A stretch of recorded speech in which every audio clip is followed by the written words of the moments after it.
नमस्कार, मी प्रतीक्षा. आवाज इंडिया मराठीमध्ये आपल्या सर्वांचं स्वागत आहे. गणेशोत्सव संपन्न झालेला आहे आणि आता सध्या नवरात्र उत्सव जे आहे त्याची जय्यत तयारी सुरू आहे आणि या पवित्र दिवशी आपण एका पवित्र स्थळी, पवित्र श्रद्धास्थान म्हणून ओळखल्या जाणाऱ्या जीवदानी मंदिरात आलेलो आहोत आणि त्यांचे ट्रस्टी जे आहेत तेंडुलकरजी ते आपल्यासोबत आहेत. सर नमस्कार, तुमचं स्वागत आहे कार्यक्रमात. सर काय सांगाल, या जीवदानी मंदिराची आख्यायिका तर जगप्रसिद्ध आहे, त्याचबद्दल काय वेगळं कौतुक करायची गरज नाहीये, मात्र काय नेमकं महत्व आहे या जीवदानी मंदिराचं त्याबद्दल सांगा. जीवदानी मंदिर हे पंचक्रोशीतलं आमचं मंदिर देवस्थान होतं. स्थानिक लोकांनी त्याला जे काय त्यांचे नवस असायचे ते नवस फेडण्याच्या दृष्टीने त्यांचं येणं जाणं होतं. पण गेल्या 35 वर्षामध्ये जसं जसं जीवदानी मंदिर ट्रस्टनी आणि संघटितपणे याचा जो विकास झाला, तर ही जागा वनक्षेत्रात असल्यामुळे जीवदानी मंदिर ट्रस्टने पहिल्यांदा त्याचं वनक्षेत्रातलं जे कार्य आहे ते करून ती जागा डेव्हलप करण्याच्या दृष्टीने पहिली त्यांची सगळी परवानगी घेतली आणि त्याच्यानंतर त्याचा जो आम्ही विकास झाला आणि भक्तांनी त्यामध्ये साथ दिली, देवीच्या आशीर्वादाने आज ही जी वास्तू उभी राहिली किंवा इथे जे डेव्हलपमेंट केलं हे भारतात मी असं म्हणेन की जगामध्ये म्हणायला हरकत नाही की फिनिक्युलरसारखी जी इथे व्यवस्था जी झालेली आहे जीवदानी ट्रस्ट ती हात सांभाळते. इतर त्या ठिकाणी सर्व ठिकाणी मोठमोठ्या कंपन्या आहेत, BOT प्रोजेक्ट्स आहेत, शासन सांभाळते, पण एक छोटी स्थानिक संस्था आज ते सांभाळते आणि त्याचं व्यवस्थितपणे मेंटेनन्स सांभाळ करून भक्तांची सोय करते. खरंच तुम्ही जसं म्हणालात ना मेंटेनन्स बाबत किंवा हे, मी स्वतःचा जर वैयक्तिक माझा अनुभव जरी सांगितला तरी मी काही वर्षांपूर्वी जेव्हा आले होते त्यावेळेस हे मंदिर अगदीच खरं स्थानिक मंदिर असल्यासारखं, स्थानिक ठिकाणी एखादं छोटंसं मंदिर असल्यासारखं होतं. पायऱ्यांची दुरावस्था होती, बऱ्याच गोष्टी म्हणजे डागडुजी व्यवस्थित नव्हती त्याची. मात्र आज ज्या वेळेस या मंदिरात मी आले त्यानंतर मला विश्वास बसत नव्हता की काही वर्षापूर्वी मी याच मंदिरात आले होते का.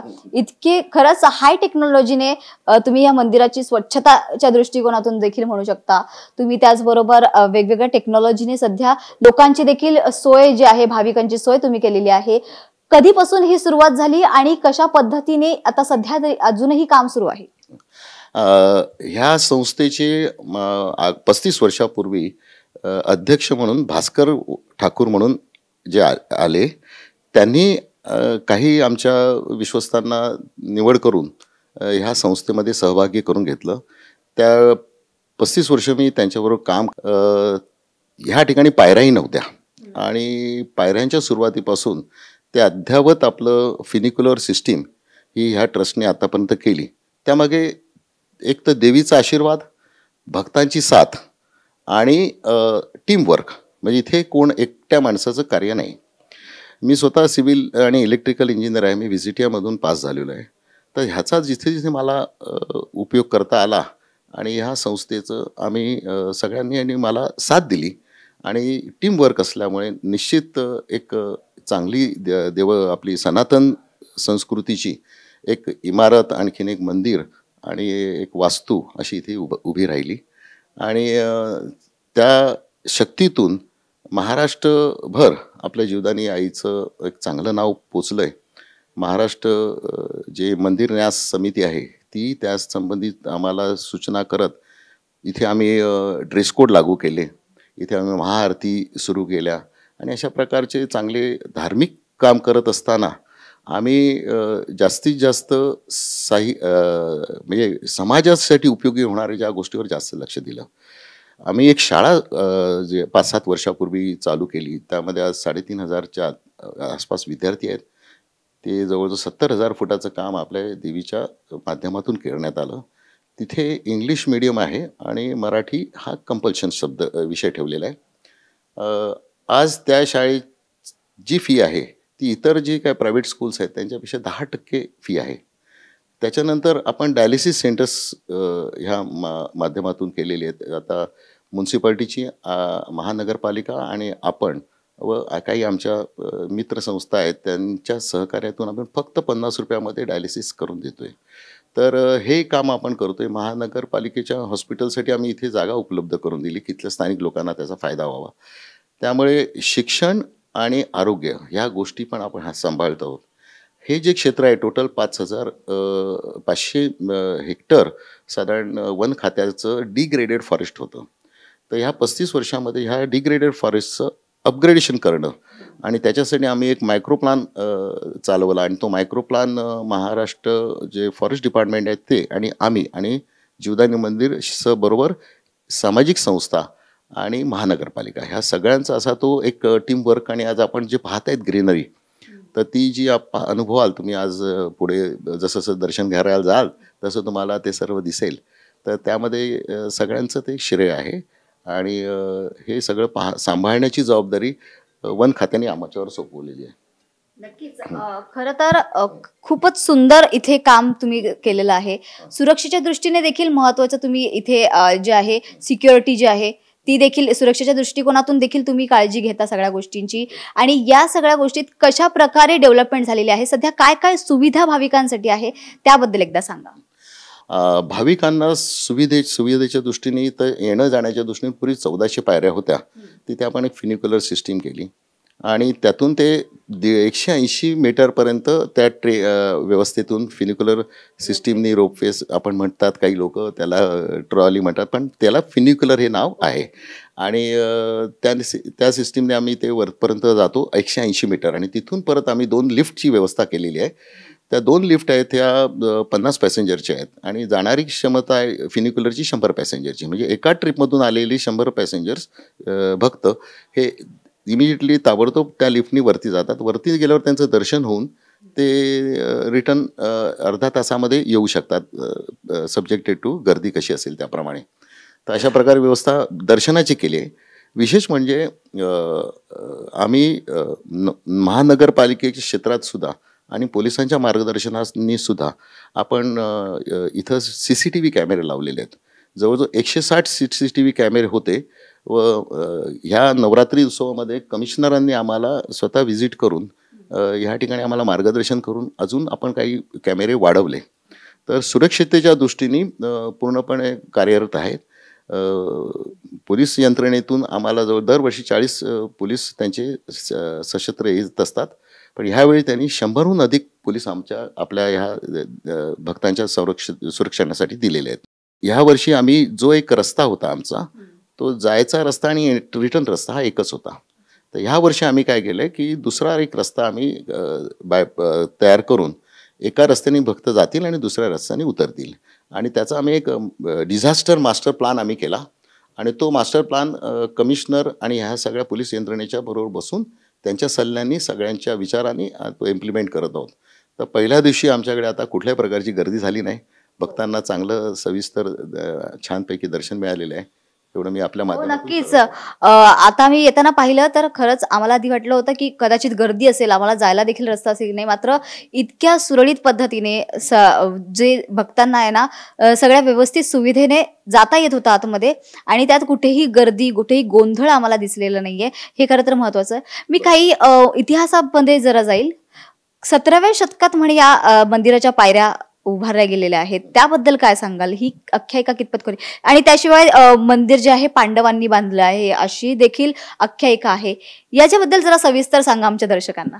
ह्यामध्ये मी म्हणेन की आख्यायिकाच भरपूर आहेत आणि त्या संबंधीचं मी म्हणेन की थोड्याफार प्रमाणात जे काय आपण अवलोकन केलं तर काही त्यातले तज्ज्ञ मंडळींनी ते सर्वे केलेलं आहे. तर एका प्रकारचं एक ठराविक जे आपण जे शिल्पकाम ज्या ती केव बनवली जाते तर त्याच्यामध्ये एक ठराविक प्रकारचं एक शिल्पकाम असतं आणि ते आपल्या ह्या सदीतलं नाही आहे. तर ते अनेक वर्ष अगोदर आणि ते पांडवकालीन म्हणतात, परंतु साधारण ज्यावेळी आपल्याकडे हे लेण्याद्री वगैरे म्हणजे ही जी सगळ्या आपल्याकडे जी लेण्या झाल्या आणखीन एजंटा एलोरा वगैरे झालं त्या काळातलं ते असावं. आपला हा जो भाग आहे ह्याला एक साधारण एक असा डोंगराला असा कर्व शेप आहे आणि कर्व शेप हा नेहमी त्यांनी शोधला आहे की अशा ठिकाणी जाऊन आपण बनवावं. तर छोटे मोठे अशा 16 इथे वेगवेगळ्या गुहा आहेत आणि त्यातली एक मोठी जी गुहा होती ती जी होती त्या ठिकाणी देवीचं स्थान होतं. पूर्वी तिथे एक छोटीशी मूर्ती होती आणि एक छिद्र होतं, त्या छिद्रामध्ये लोक पैसे टाकायचे आणि त्याचा आवाज ऐकायचे. इथपर्यंत मी ऐकलं होतं आणि त्याच्यानंतर मग काही स्थानिक आपल्या लोकांनी पुढाकार घेऊन त्या ठिकाणी मूर्तीची स्थापना केली. ती साधारण 55च्या आसपास केली असावी आणि ट्रस्ट पण त्या दरम्यान तिथे झाली. पण ट्रस्ट झाल्यापासून इथला जो काय सुधारणा होत गेली आणि वन खात्याच्या जो काय टोपोग्राफिक सर्वे झाला होता की तो 1895च्या दरम्यान तो फॉरेस्टचा सर्वे झाला. त्याच्यामध्ये हे जीवदान हिल म्हणून नाव त्याचं त्या ठिकाणी आपलं आहे आणि केव टेम्पल असा त्यात उल्लेख होता. ज्यावेळी वन खात्याचं प्रकरण आम्ही करत असताना आम्हाला त्याचा फार उपयोग झाला की फॉरेस्ट कन्झर्वेशन ॲक्ट 1980 आल्यानंतर आम्ही प्रायर टू 1980 आहोत हे दाखवण्याच्या दृष्टीने आम्हाला त्याचं उपयुक्तता झाली. आणि बऱ्याचशा आख्यायिका आहेत ज्या तुम्ही ऐकल्यात त्याच्या मी ऐकलेल्या आहेत. तर मी पण खरंच हे जे महत्वाचं स्थान आहे त्याच्याबद्दल अनेक अख्खे, पण तुम्ही ज्या प्रकारे जी माहिती दिली ती फारच कमी लोकांना मला वाटतं माहीत असेल. मात्र तुम्ही ही माहिती पूर्ण जी गोष्ट आहे ती लोकांना सांगितली, आमच्या दर्शकांना सांगितली, त्यासाठी देखील तुमचा धन्यवाद. जीवदानी ह्या देवीचं, कारण अनेक देव्या आहेत, त्यांचं एक विशेष महत्व आहे. जीवदानी देवी जी आहे त्यांचं तुमच्या आयुष्यात किंवा एकंदरीत काय महत्व आहे आणि लोकांना देखील त्याची काही अनुभूती आली आहे का?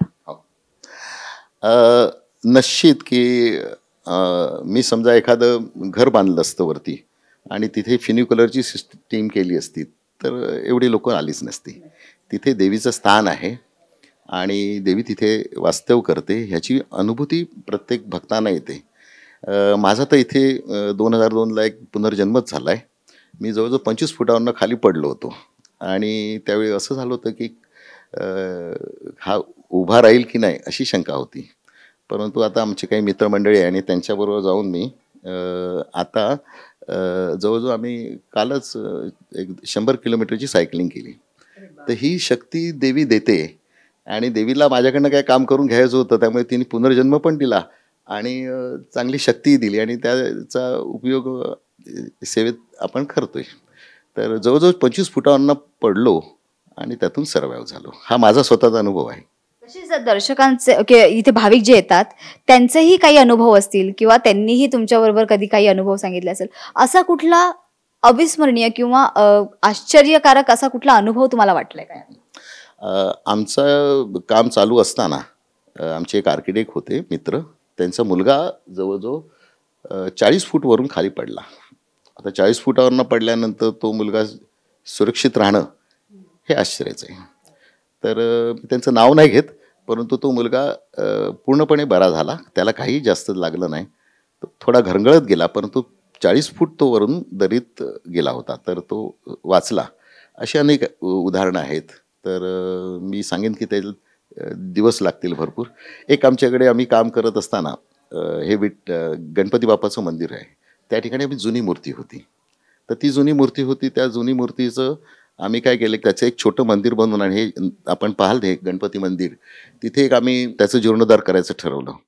तर ती मूर्ती काही काळ तिथे ठेवली, पण त्या दरम्यान एक काम करत असताना एक दगड जो आहे तो सुटला आणि तो घरंगळत तिकडे आमचं एक लोखंडाचं शेड होती, त्या शेडचा जवळजवळ 18 इंचाचा जो गर्डर होता तो त्यांनी बेंड केला.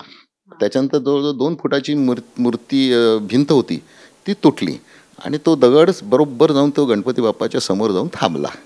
आणि जसं की तो प्रसाद म्हणून देवीने पाठवला गणपतीचा, आणि लोकांनी मग नंतर त्या मूर्तीच्या बरोबर त्या दगडाची पूजा करायला सुरुवात केली.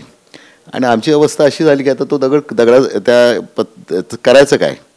मग या मंदिराचं नवीन स्थापन करत असताना आम्ही तो दगड विधिवत गणपती बाप्पाची स्थापना केली, त्याच्या खाली त्यांच्या बैठकीत बसवला, कारण त्याची लोकांनी पूजा केली, लोकांनी त्याच्यावर शेंदूर टाकायला सुरुवात केली आणि त्याची आस्था त्यात निर्माण झाली. तर अशा ताकदी ज्या आहेत लोकांच्या, जेव्हा आस्था एकत्र येतात, आज एवढा लाखो भक्त जो एकत्रितपणे इथे येतो, तर त्यांची जी पॉझिटिव्हिटी आहे ही आपल्या त्या देवीच्या चरणी सोडतात आणि देवी त्यातून मग ती स्वतःच्या आशीर्वादाने सर्व भक्तांना परत देते. तर ही अनुभूती सर्वांनाच मिळते. खरं तर मंदिर ह्यासाठीच प्रसिद्ध असतं की आपल्याला तिकडे तिथे कोणीच नकारात्मक भावनेने जात नाही, तिकडे येणारी प्रत्येक व्यक्ती ही जी सकारात्मक भावना असते आणि त्या सगळ्या भाविकांची सकारात्मक ऊर्जा जेव्हा एकत्र येते ना, तेव्हा ते मंदिराचं वातावरण बदलतं आणि ऊर्जा बदलते. आणि अशा प्रकारे तुम्ही ज्या प्रकारचे अनुभव सांगितले, तर खरंच जीवदानी ही देवी जी आहे ती खरंच तिच्या नावारूपास जी आहे ती खरी उतरते. आणि त्यामुळे हिला जीवदानी मंदिर का म्हणतात नेमकं, कारण इतक्या लोकांना जीवदान दिलंय, तर नक्कीच जीवदानी मंदिर हे महत्त्वाचं स्थान असणारच, अनेकांचं श्रद्धास्थान आहे. पण आता त्याच्यामुळेच आत्ता जे नवरात्र उत्सव आहे त्यात नेहमीपेक्षा मोठ्या संख्येने गर्दी या ठिकाणी होत असेल. अशा वेळेस विशेष काळजी म्हणून तुम्ही कशा प्रकारे नियोजन केलं? हां, एक तर मी तुम्हाला अगोदर सांगितलं त्याप्रमाणे पोलीस यंत्रणेने आपल्याला सशस्त्र त्यांचा बंदोबस्त दिलेला आहे. 100 पोलीस त्यांचे आपल्याकडे तैनात आहेत आणि ते स्वतः एक PI लेवलचा ऑफिसर आपल्याकडे इथे पाहतोय. आम्ही जे 160हून अधिक, यावेळी मला वाटतं 180च्या आसपास आमचे CCTV कॅमेरे आहेत आणि हे पूर्ण सर्व्हिलन्स हे आमची एक टीम आहे सुरक्षिततेची, ती पाहते आणि पोलीस यंत्रणा पण त्याच्यावर नजर ठेवून आहे. त्यांच्याकडे फीड्स आम्ही कमिशनर ऑफिसपर्यंत दिलेले आहे. तर ही एक CCTVचा जो बेनिफिट आहे तो त्याच्या दृष्टीने आपलं कार्यरत आहे. शिवाय एक आपलं विवाह चॅरिटेबल आमची ट्रस्ट आहे, तिकडे आपलं विवाह कॉलेजचे NCCचे विद्यार्थी ते 250हून अधिक विद्यार्थी इथे कार्यरत आहेत. त्या व्यतिरिक्त आमचा जो स्टाफ आहे रेग्युलर, आमचे 100हून अधिक आमचं सिक्युरिटी सिस्टीम आमची स्वतःची सेल्फ आहे. ॲडिशनल आम्ही एक 50 बाहेरचे आम्ही आणलेले आहेत. असे साधारण ऑल टुगेदर आपण 500हून अधिक माणसं सुरक्षेच्या दृष्टीने प्रत्येक भक्तांच्या साठी तैनात आहे. वैद्यकीय व्यवस्था देखील इथे आहे का? कारण मंदिर एकतर उंचीवर आहे, त्यामुळे कधीही काही होऊ शकतं, कोणाला त्रास होऊ शकतो किंवा चालताना कोणाला त्रास होऊ शकतं, दुखापत होऊ शकते. तर अशा वेळेस तात्काळ वैद्यकीय सुरक्षा काही व्यवस्था तुम्ही केली आहे? जीवदानी पायथ्याच्या इथेच आम्ही महानगरपालिकेला एक जागा दिलेली आहे. त्यांचं एक OPD आणि एक हेल्थ सेंटर आहे. शिवाय त्यांनी ह्या नवरात्रीसाठी एक ॲडिशनल ऑफिसर इथे तैनात केलं आहे. आणि इथे साधारण काय होतं की सिनियर सिटीजनना त्रास होतो, पण ते आता फिनिक्युलरची व्यवस्था झाल्यामुळे ते पायरीने जाण्याचं टाळतात आणि त्यांची इथून व्यवस्था होत असल्यामुळे त्यांना त्रास नाही होत. तर हा एक फिनिक्युलरचा एक इनहरंटली फायदा झाला. कारण बऱ्याच वेळा कधी कधी काय असतं, ओव्हरवेट माणसं असतात, BP हाय असणारी माणसं असतात, मग त्यांना काही पूर्वीच्या काळामध्ये त्रास झालेले आहेत. आता हे त्रास कमी झालेले आहेत. सुरुवातीला येणारे भाविक जे होते, ज्यावेळेस मंदिराची त्या प्रकारची व्यवस्था भाविकांना मिळत नव्हती, मात्र आता त्या सगळ्या सुव्यवस्था त्यांना सुविधा मिळत आहेत.